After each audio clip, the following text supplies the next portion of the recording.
Your show will go live in 5 seconds. 4, 3, 2, 1. Blog Talk Radio.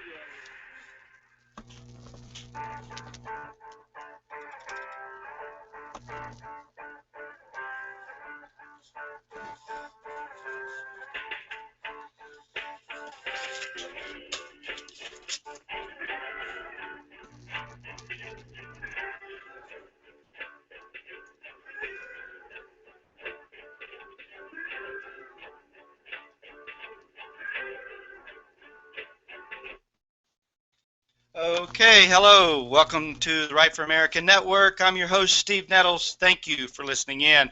We appreciate you taking your time every Sunday afternoon, because Sunday afternoons are what? Normally family time, right? And at least I hope it's family time for you. I hope that you, one, have a family, I guess, and two, that you get to spend time with them. We're so busy nowadays with everything that's going on and everything we try to do and everything we try to cram into a week, that I hope you get the opportunity to spend family time. Family time is very important.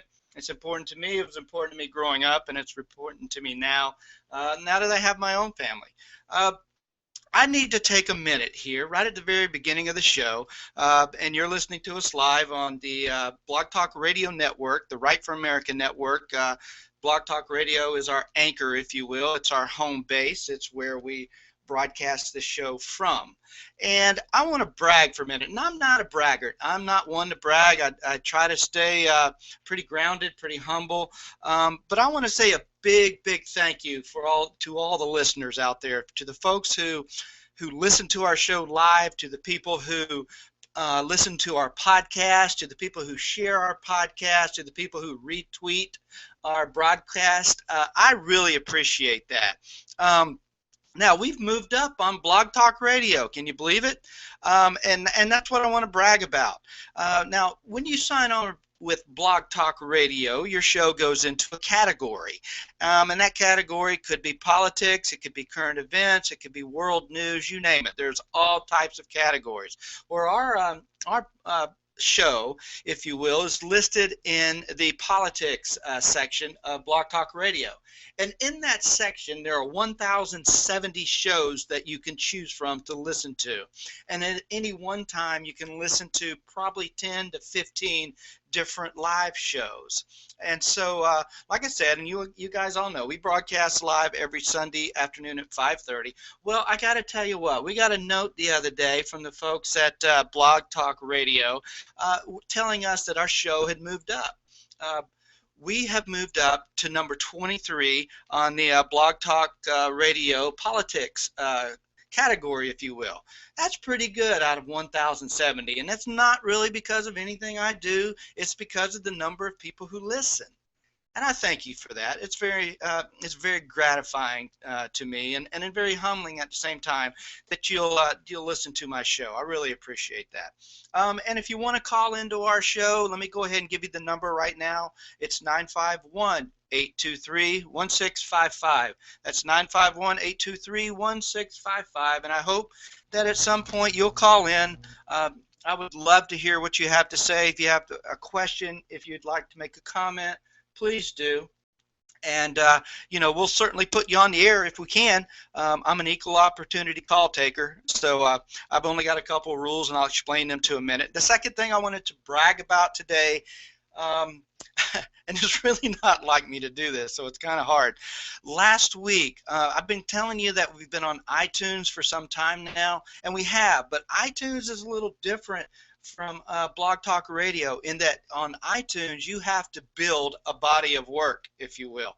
You have to do 2 or 3, and in some cases 4 or 5 episodes to get their attention, 1, and 2, to prove to them that you're not some fly-by-night, that you don't just do this one Sunday and call yourself a podcaster or a news broadcaster or a journalist or whatever you happen to call yourself, a talk show host for that matter. So on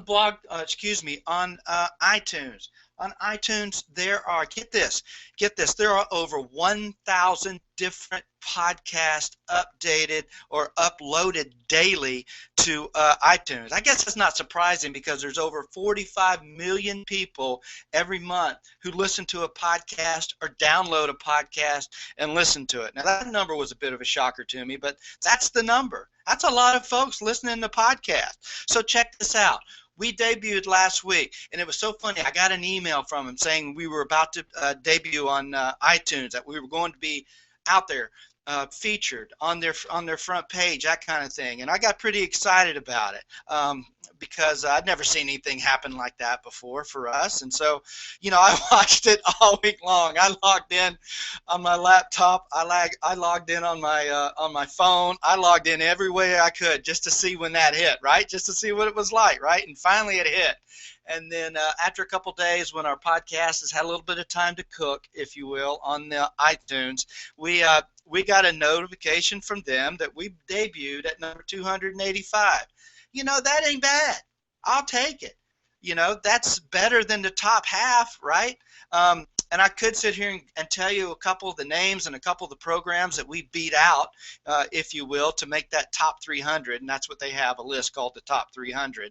But I was very gratified. I take a lot of gratification from that. And again, it's not me, not anything I do. It's you guys. And thank you so much for listening. Thank you for calling in.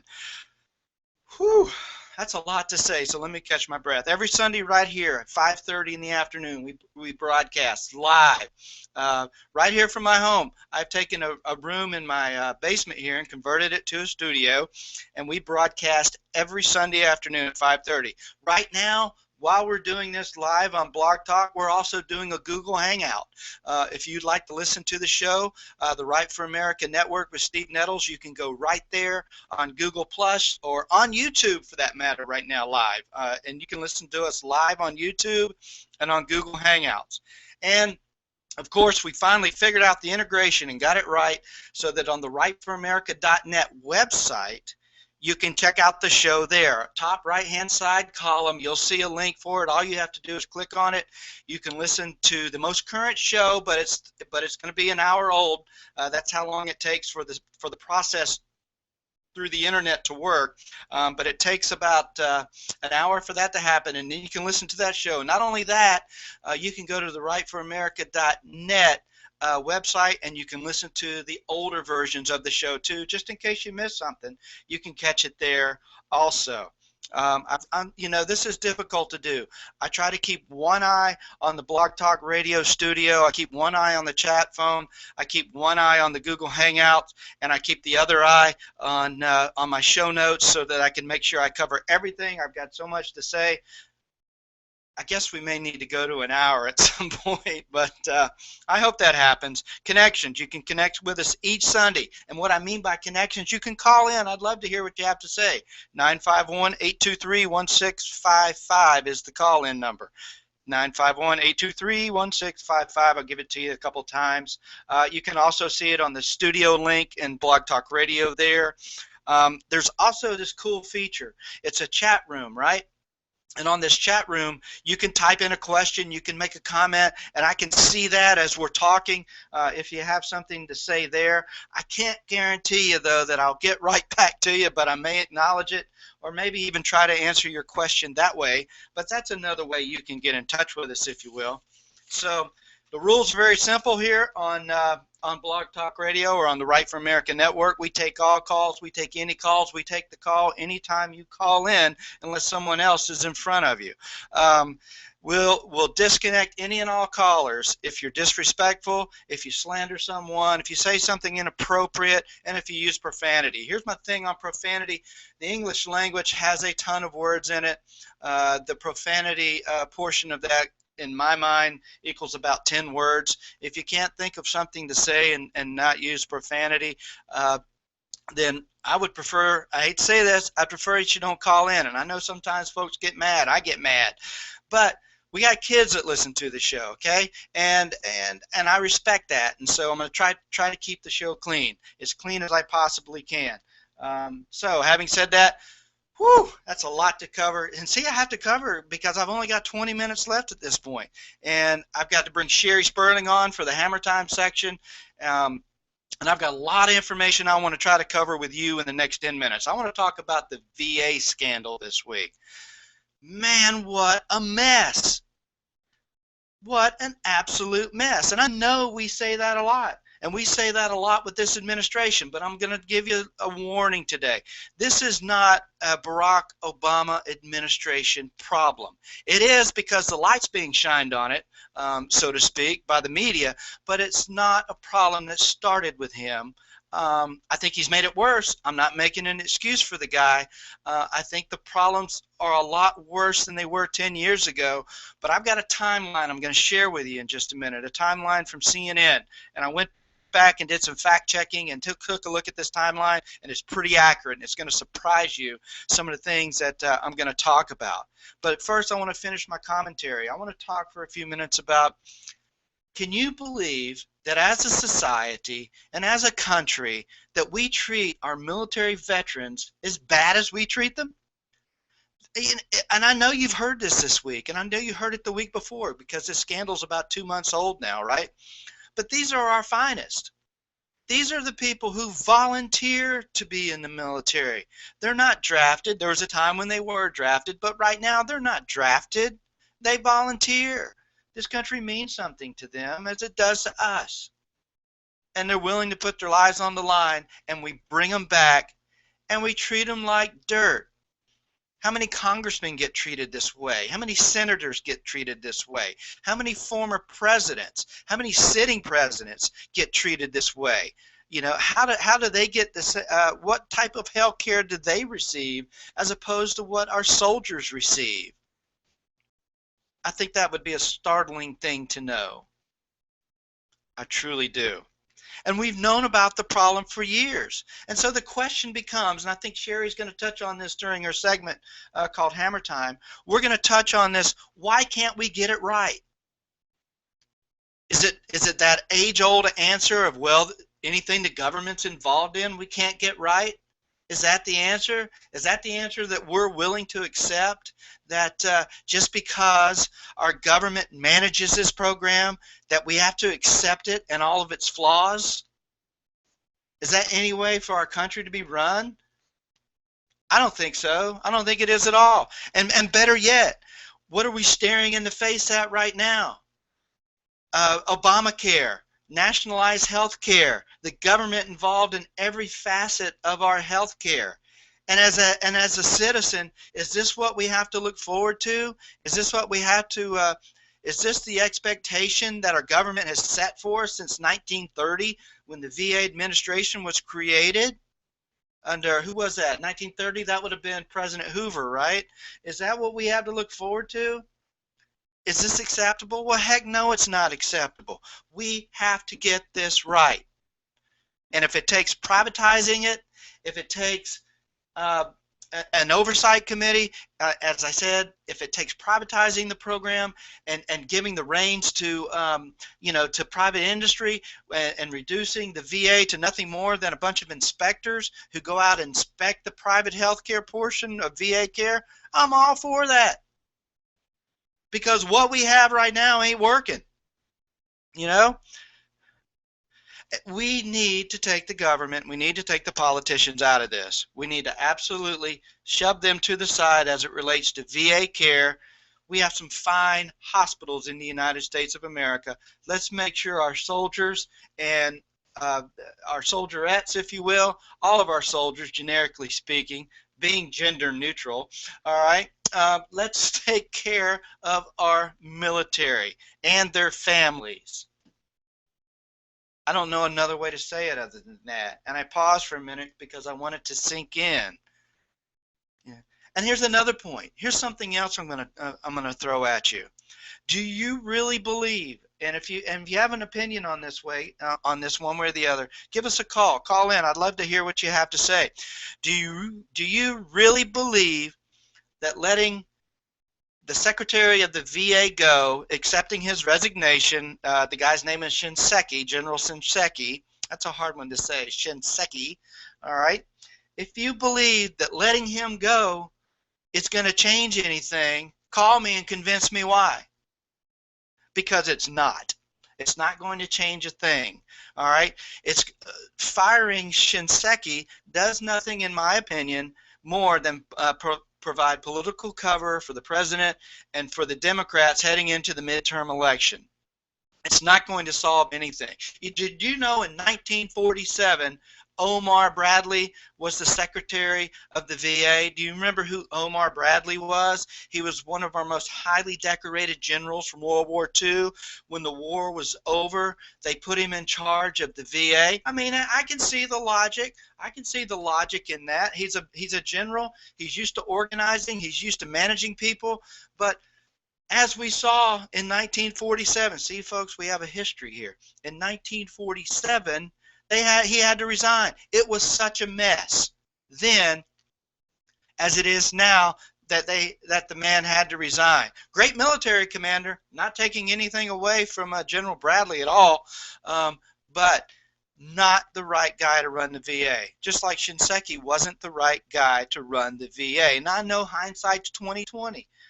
But how about this? Did they ever think about getting someone who's got hospital or healthcare administrative experience to run the program?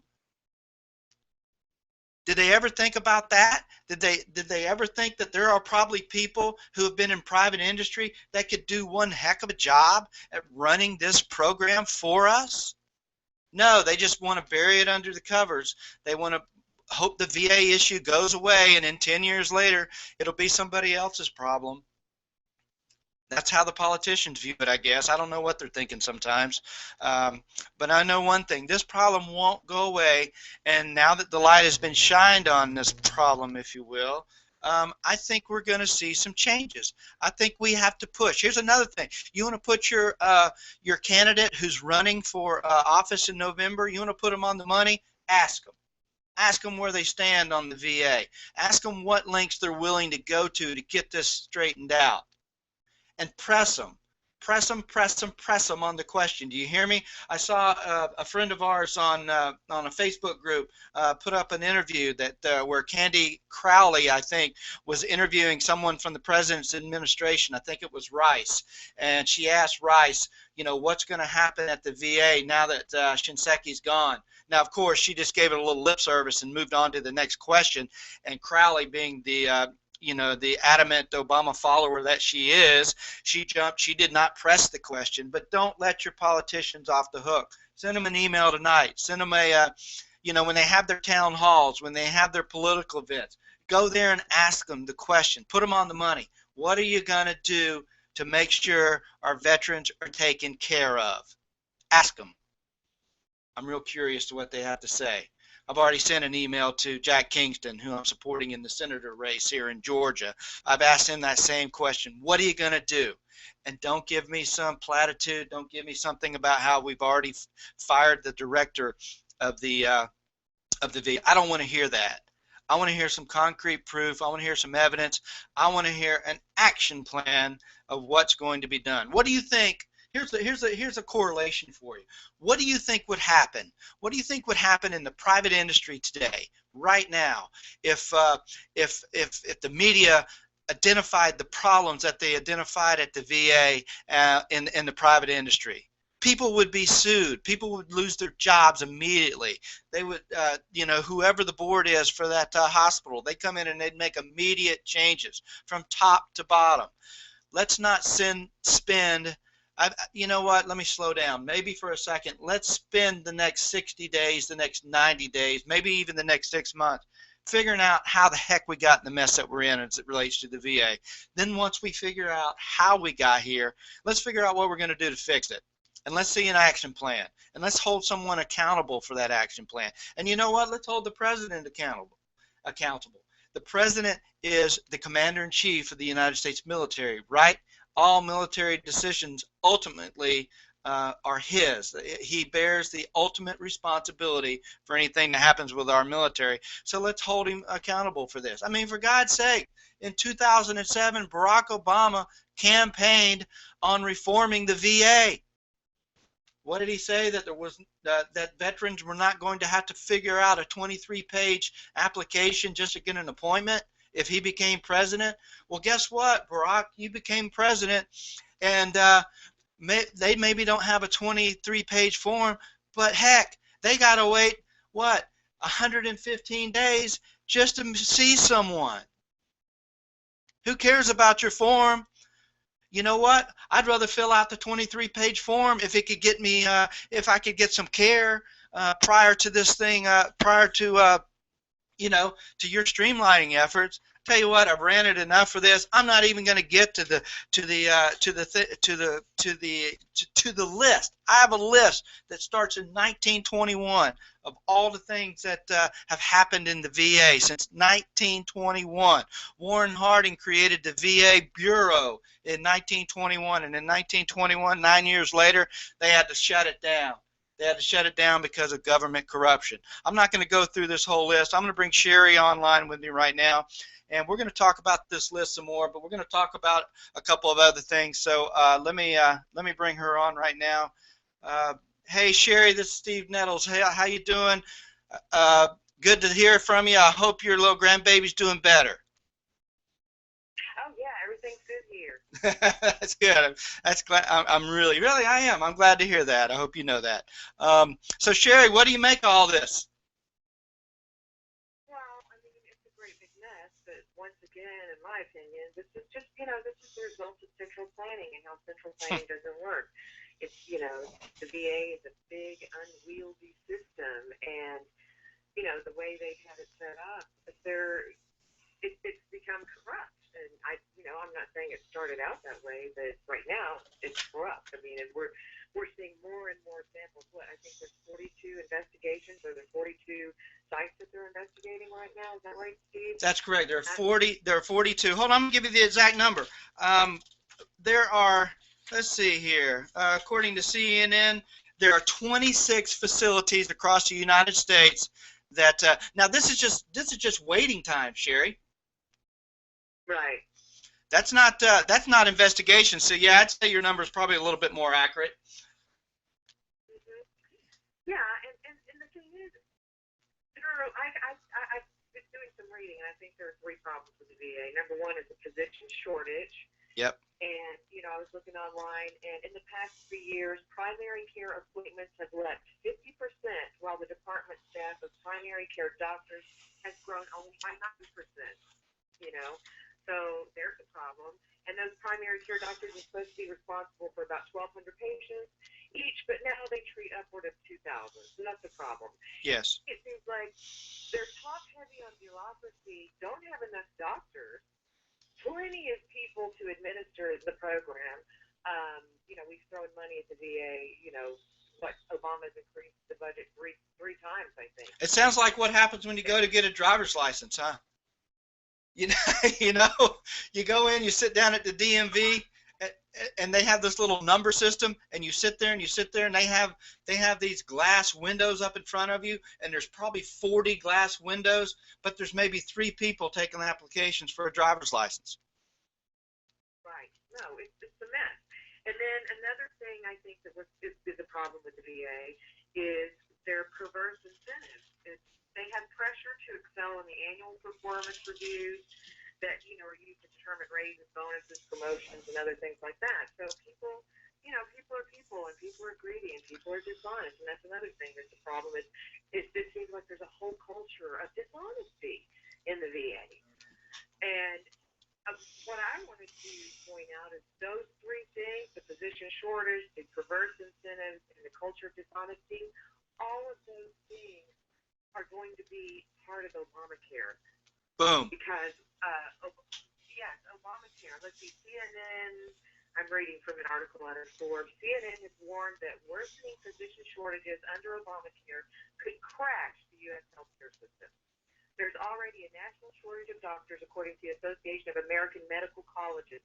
We're down about 20,000 now, and the number is expected to get worse as nearly half the nation's physicians are over age 50, meaning they're near retirement age. Yep. So yep. We're going to have the same problem there. And then Obamacare also has pay for performance programs. And there you go, creating that perverse incentive to satisfy the paid for, their metrics that they use. Right. Tell you what, folks, let's put what she said in context for a second. We're down 20,000 doctors right now. Now, here's part of the IG's report. Here's the Inspector General. One of the things they found 93 doctors who are currently practicing in VA facilities throughout the United States who aren't even certified any longer. That's what they get, Sheri. That's what they get. That's one of the things that they get as a result of there being 20,000 a 20,000 doctor shortage. Yeah, exactly. Oh, what a mess. It's an absolute mess. There's 93 people out there providing care who aren't even certified to provide the care that they're giving. How does that happen? Well, I think one of our friends on our Facebook page, Elaine Peoples, was saying we need to do audits, like Yep. unannounced. We need audits of all the agencies, especially in this administration. I mean, there's these problems. Great point. Dishonesty and corruption in every single agency. And I don't know if you remember Jonathan Turley. He's a Georgetown law professor. He testified before Congress about executive overreach. He said, one of the problems is that we have now 4 branches of government. We have, the bureaucracy of the administrative agencies is like a 4th branch of government. And Yep. they're dangerously out of control. Well, they are out of control, and there's no check, and it's kind of interesting to me, Sheri. You always hear these folks showing up on the scene from the GAO, the General Accounting Office, or someone showing up on the scene from the Inspector General's office, and they go in and they do these inspections, and they find a history that goes back 5, sometimes 10 years of all these problems. And then the first question I have to ask myself, Sheri, is, well, don't they do these things quarterly, or on at the least annually? And why are what are we paying the GAO or the Inspector General's office to do if it's not keep an eye on these things? Yeah, that apparently programs this large, need a lot of oversight. It seems like you were talking about privatizing. Fair statement. Yeah. I think that's good. Yeah, I think that's a good idea. And I read something else here. Let's see. Okay, I'll just read this real quick. Congress has long known about the problem. Just ask Representative Jeff Miller, Florida. And I don't know if you've seen him. He's awesome. Yep. On this issue. He's the chairman of the House Committee on Veterans Affairs. He's had plenty of hearings on this topic. So for Obama to say he hasn't known, it's a joke. He campaigned on reforming this. I know, he did. That was a big issue. And then he acts like he knows nothing. When Congressman Miller has had many hearings, and once again, what has the VA done? They stalled, they obfuscated, they hidden documents, shredded documents. This is what every agency in this administration does. Yep. Absolutely. Of course. And then 6 months later, they'll tell you they've given you all the information, but some other email or some other document will mysteriously appear that they forgot to give you. Yeah. Right? Isn't that what's going on with Big Ghazi right now? That's the pattern in every scandal in this administration. Every single one. Yeah, I saw a very good thing on Facebook the other day that kind of lists out their process. I'm going to try to find that and post that again. It's really quite telling. But it's so true. This is almost like they have a playbook. They open it up, they read it, they do exactly the same things in each situation. 90 seconds. Nothing gets solved. Right. It's always this word. Well, that's the thing. You're exactly right. They fire these people. They fire these mid-management people. Shinseki's now been, he resigned. I think he probably did that a day or two before he got fired. But that's not the fix. That's not the fix. Oh, well, that's this privatization thing. I think that's actually a good idea. Why don't you give the vet the ability to take the money that the government spends on them and to use it to buy, high quality private health insurance? There you go. Or why do we have separate but not equal? Why are we treating them less than everybody else is treated. Right. You know, Barack Obama, he's the commander of the military, right, Sheri? Let's just say Barack Obama had a cold or a fever and he needed to go see the doctor, right? Do you think he'd have to wait 115 days to get treatment? No. Of course he wouldn't. Senators would, and none of us would, seriously. But if we have these facilities, okay, great, we need to take care of our veterans, but these facilities are failing our veterans. They are. There's 152 of them. Can you believe that? Seconds. There's 152 facilities throughout the United States. That doesn't even count the outpatient centers that these folks can go to. But look here, I'm going to give you an example of something. This really blows me away, Sheri. Here's something. This is from that CNN timeline I was talking about earlier. This was from 2009. 10,000 veterans in 2009, either in Georgia, Tennessee, or Florida, went to have procedures done at the various VA centers. As a result, all of them were subjected to viral infections due to poorly disinfected equipment. 37 people tested positive for 2 forms of hepatitis, and 6 of those people tested positive for HIV. Oh yeah. No, I read something too in Jackson, Mississippi. A whistleblower named Dr. Phyllis Hollenbeck reported that hospital administrators created ghost clinics in which veterans were assigned to non-existent primary care clinics to make it appear that they were receiving timely care. This kind of stuff, That's cooking the books. That's cooking the books. All they're doing is using the system that they have to work with to manipulate the numbers so they look good, right? Yeah, and it's criminal. And you tell me that there isn't some directive from above to do this, considering how widespread this is. This is not just like a few rogue people here and there. Heck no. This to me means somebody high up has directed this or created a culture where this is acceptable. And once again, boom. I think that's it right there. To our leadership at the top, and no, you're exactly right. You just made an excellent point. Someone up the chain. I'm just going to restate what you said. It's such a good point, Sheri. Somewhere up the chain, someone that says, "Yeah, okay, this is all right. Do it." Yeah, we want to make things look better. And you have Bernie Sanders, who's I guess he's the head of the Veterans Committee in the Senate. I saw him on Face the Nation this morning. Yeah, and he was saying things like, "Well, they've cut their numbers. Their waiting times the past few years to this." He's saying that based on these large numbers that they're giving him. I mean, what is he talking about? He's like quoting numbers that the VA is giving him, which we now know were fake numbers anyway. Right. So, I mean, sometimes I think, are these people just really that stupid? Well, sometimes you got to wonder, don't you? Did you see when, what's his name, Bob Schaefer asked him point blank, whose fault is this? And he completely dodged it. He completely dodged the question because he doesn't want to own up to that part of the problem is his. See, that's the thing for me. Yeah, I think this problem has really gotten worse under the BO administration, but you know what? It's been going on since 1930, and all of them need to step up. I don't care who it is. Somebody's got to step up and fix this problem. Another part of this report, 120 veterans are buried in Arlington right now, and they're not even sure they have them in the right grave.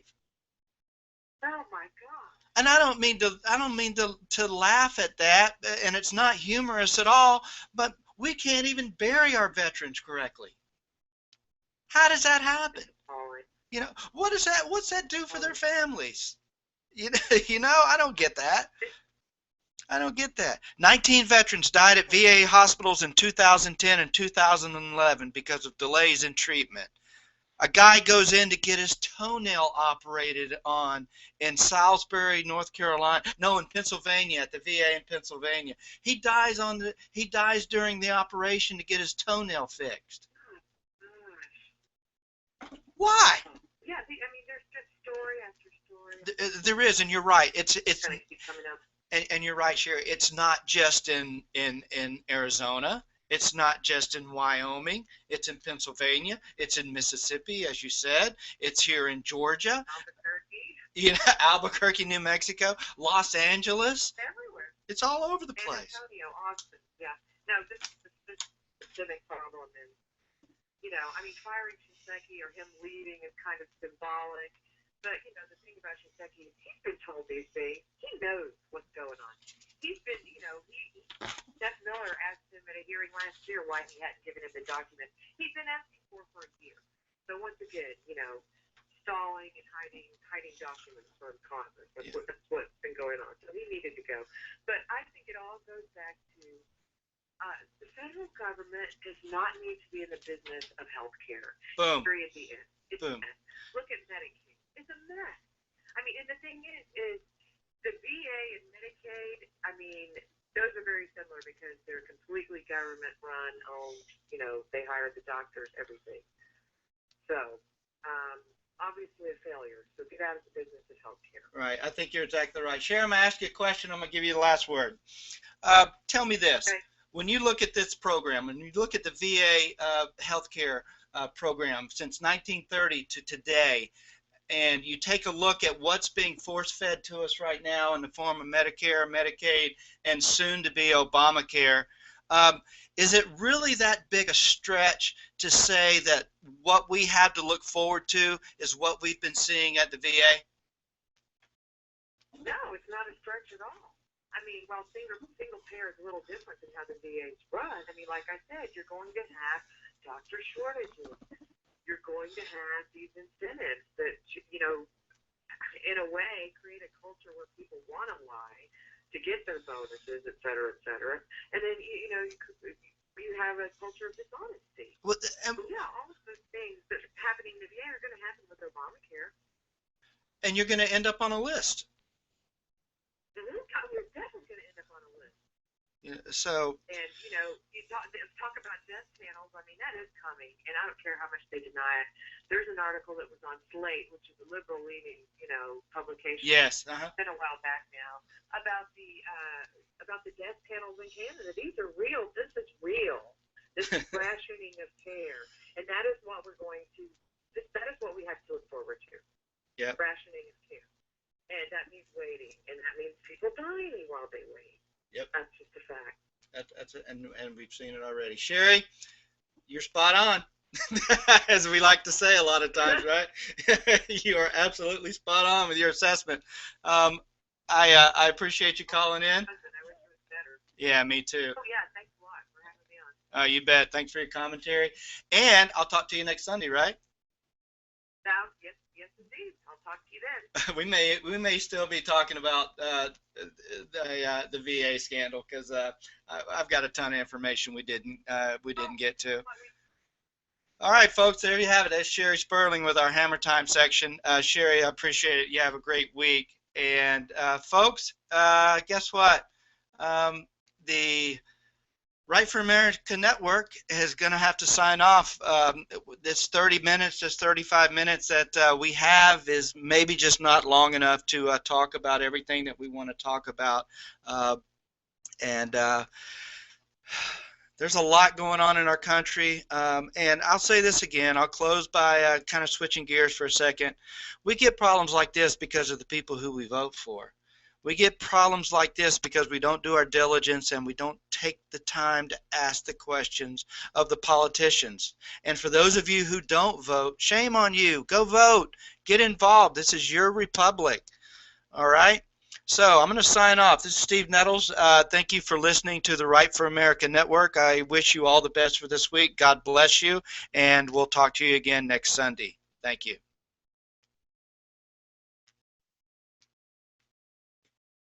Thank you for using Blog Talk Radio. Goodbye.